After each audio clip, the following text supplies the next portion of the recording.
Yes, what's up, everybody? Welcome back. I'm going to drop some knowledge on three things or on a few things anecdotally that I'm seeing in the market right now. So, in real time, stuff that you may not be picking up yet in the statistics and numbers that are released. Number one is more days on market, even if the product is good product and priced right. We've been spoiled for years, ever since COVID.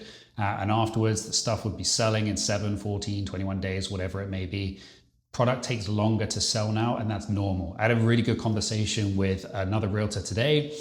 They want to pop in an offer on our property that we have listed, and she called me and did the right thing, like what it used to be back in the day, where it was a conversation between realtors. Hey, this is our scenario. This is what we're kind of looking at. And one of the things that they had on their end is they were looking at maybe a subject to sale in order to get the funds, etc., for the purchase. And they'd have a pretty nice property. It's going to be hitting to market, but in working out the dates and what would work, we were planning that even though it's on the market and just hitting the market on whatever date, that it would probably take about a month to sell. And that's not because there's anything wrong with the property. It's not because it's overpriced. It's just because it's taking longer to do so.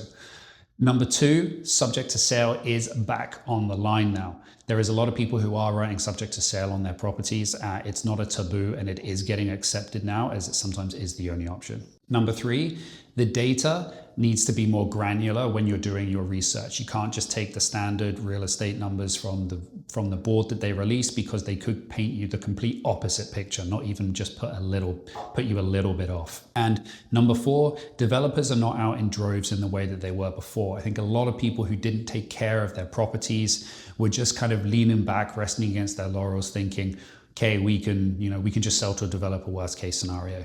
Well, that's not the case anymore. I'm finding, and we work a lot with developers, is they just want the standard size lots. They want a nice square lot. They don't want trees. They want the easiest of projects possible. They don't want to take any risk. Obviously, they were always looking at cost, but they would take more risk when it comes to the risk and reward system over the last few years, or the last couple of years, I should say.